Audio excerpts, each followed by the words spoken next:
Hello students, मैं इस video में आपको lesson second the regional kingdoms study करा रही हूँ, जो कि क्लास 7th का है और हिस्ट्री से रिलेटेड है। इस चैप्टर में जो साउथ इंडिया और जो नॉर्थ इंडिया में जो भी किंगडम्स हैं, जो रीजनल किंगडम्स हैं, जो एरियाज़ हैं, उसके बारे में स्टडी करेंगे। रीजनल इट मीन्स एरियाज़, ठीक है। अलग अलग एरियाज़ में जो भी छोटे छोटे किंगडम्स थे, उन सभी के बारे में इस चैप्टर में हम स्टडी करेंगे। अब हमारा आ जाता है बेटा इस लेसन में मैं आपको जो इम्पॉर्टेंट पॉइंट्स है वो स्टडी कराऊंगी। उस बेस पे ही आपका आगे का डिसाइड होगा, आगे का जो रूट्स है वो स्ट्रॉन्ग होगी। फर्स्ट हमारा टॉपिक आ जाता है द रीजनल किंगडम्स। अब सबसे पहले हमारा आ जाता है the rise of the new Kings and the kingdom. जो नॉर्थ एरिया और जो साउथ एरिया में अलग अलग किंग्स अरोज हुए थे और अलग अलग किंगडम्स आए थे, उनके बारे में हम स्टडी करेंगे। सबसे पहले हमारी स्टडी करते हैं हम पाल डायनेस्टी के बारे में।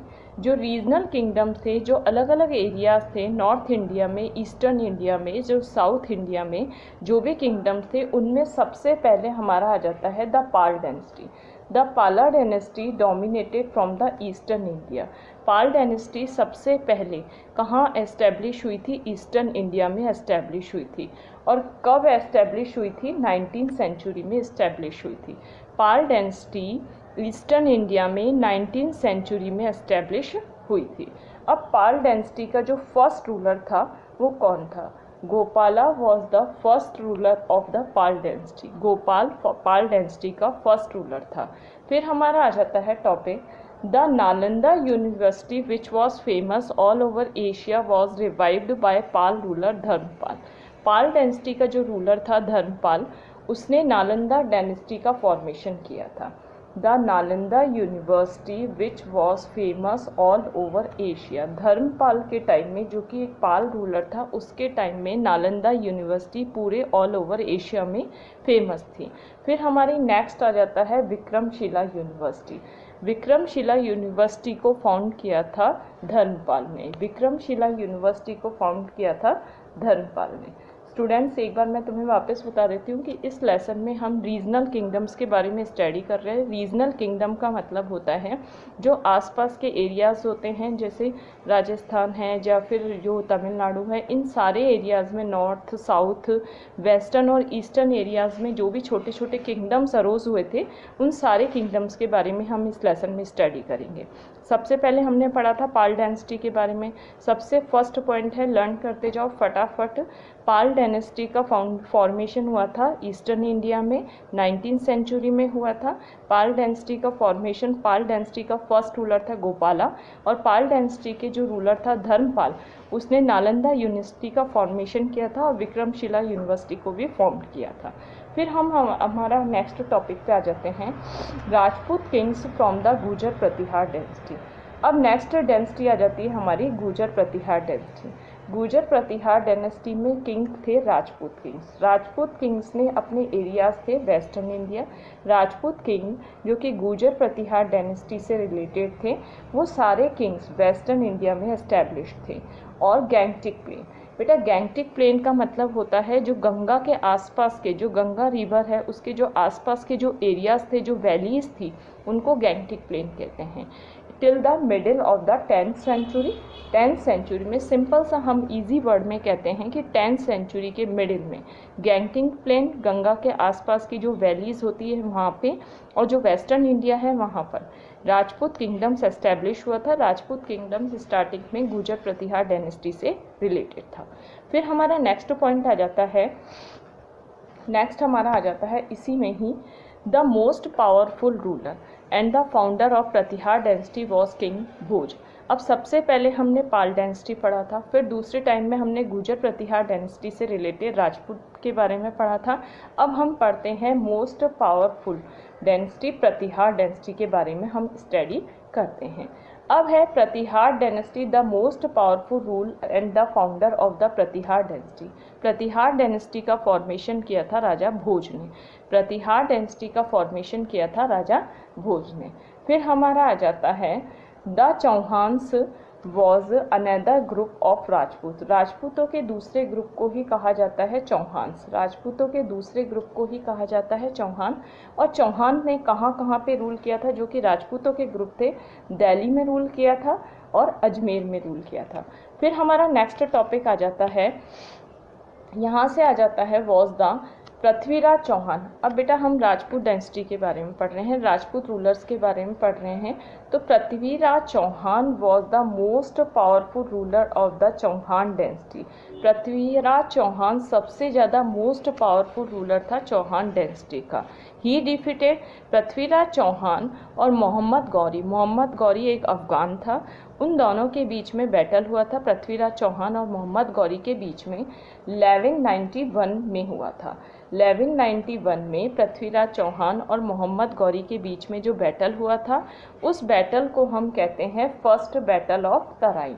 फर्स्ट बैटल ऑफ तराइन 1191 में पृथ्वीराज चौहान और मोहम्मद गौरी के बीच में हुआ था। इसमें but was defeated by Gauri in the first battle में तो ये हुआ था कि पृथ्वीराज चौहान जीत गया था, लेकिन सेकंड बैटल में जो मोहम्मद गौरी था उसने पृथ्वीराज चौहान को हरा दिया था। इट मीन्स तराइन का फर्स्ट बैटल हुआ था 1991 में पृथ्वीराज चौहान और मोहम्मद गौरी में।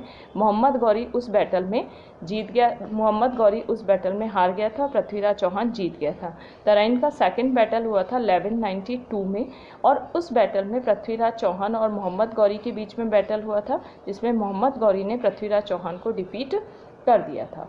अब हमारा आ जाता है Rashtrakuta dynasty. The Rashtrakuta dynasty was founded. Rashtrakuta dynasty का फॉर्मेशन किया था दंती दुर्ग ने। दंती दुर्ग ने राष्ट्रकूट डायनेस्टी का फॉर्मेशन किया था 753 में। दे हैड देयर कैपिटल, और दंती दुर्ग ने अपनी कैपिटल बनाया था मालखेत को। मालखेत कहाँ पे सिचुएटेड है? नियर शोलापुर में सिचुएटेड है। अब हमारा आ जाता है next topic, the famous rock temple. अब जो राष्ट्रकूट डायनेस्टी है वो राष्ट्रकूट डायनेस्टी का फॉर्मेशन किया था दंती दुर्ग ने 753 में। राष्ट्रकूट डायनेस्टी में सबसे ज़्यादा मोस्ट इम्पॉर्टेंट आर्किटेक्चर जो फेमस थे, टेम्पल फेमस थे, the famous rock cut temple of Shiva. Shiva के टेम्पल फेमस थे। रॉक कट जो पत्थरों को काट के बनाए जाते थे वो बिल्ड किए थे राष्ट्रकूट डायनेस्टी के रूलर्स ने। फिर हमारा नेक्स्ट टॉपिक आ जाता है, इसी में ही आगे टॉपिक आ जाता है, one of the main source of information about these news king and kingdoms are the prashasti. जो हमारे रीजनल किंगडम्स थे, जो अलग अलग एरियाज़ में जो किंगडम थे, उन सभी किंगडम्स के बारे में, उन सभी रूलर्स के बारे में हमें इंफॉर्मेशन मिलती है प्रशस्ति से। प्रशस्ति क्या है? प्रशस्ति सिंपल सा है, संस्कृत लैंग्वेज में लिखा जाता है, और प्रशस्ति का मतलब होता है प्रेज। इट मीन्स जो राजाओं की जो प्रेज में, जो किंग्स की जो प्रेज में जो लिखा जाता है उसे प्रशस्ति कहा जाता है। प्रशस्ति संस्कृत लैंग्वेज में लिखी जाती थी और किंग्स की प्रेज में लिखी जाती थी। प्रेज मतलब होता है प्रशंसा में लिखी जाती थी कि किंग्स ने कौन कौन से जो करेजियस वर्क किया था। अब है प्रशस्ति ब्राह्मण्स के थ्रू लिखी जाती थी। प्रशस्ति ब्राह्मण्स के थ्रू लिखी जाती थी। द प्रशस्ति प्रेज दिस न्यूज़ किंगडम, और प्रशस्ति में नए नए किंगडम्स के बारे में प्रेज की जाती थी। अब हमारा आ जाता है नेक्स्ट टॉपिक, यहाँ से हमारा आ जाता है, ये हो गया था हमारा। फिर हमारा आ जाता है नेक्स्ट कि स्ट्रगल, जो रीजनल किंगडम्स थे उन रीजनल किंगडम में 3 पार्टीज़ ने स्ट्रगल किया था, जिसे 3 पार्टी स्ट्रगल कहते हैं। और कि उनका मेन मोटिव, जो 3 पार्टी थे वो 3 पार्टी कौन कौन थे? सबसे पहले नॉर्थ इंडिया में कन्नौज को लेकर, नॉर्थ इंडिया में कन्नौज को लेकर त्रिपार्टी स्ट्रगल हुआ था। वो 3 पार्टीज़ कौन कौन थी? पाल, प्रतिहार और राष्ट्रकूट। सिंपल सा है, ध्यान रखना आंसर कि त्रिपार्टी स्ट्रगल, सबसे पहले त्रिपार्टी स्ट्रगल किन 3 पार्टीज़ में हुआ था? जो नॉर्थ इंडिया के रीजन्स थे, एरियाज थे, डायनेस्टीज थी, पाल, प्रतिहार और राष्ट्रकूट। पाल, प्रतिहार और राष्ट्रकूट ने तीनों ने स्ट्रगल किया था। किस चीज़ को लेकर? उनका मेन मोटिव क्या था स्ट्रगल करने का? पाल, प्रतिहार और राष्ट्रकूट का मेन मोटिव था स्ट्रगल करने का कन्नौज। क्यों? क्योंकि उस टाइम में Kannauj the symbol of power and the sovereignty of north India position with Delhi was to acquire state. जो दिल्ली की जो पोजीशन, जो कन्नौज की जो पोजीशन थी वो बहुत ही ज़्यादा मोस्ट इम्पॉर्टेंट पोजीशन थी।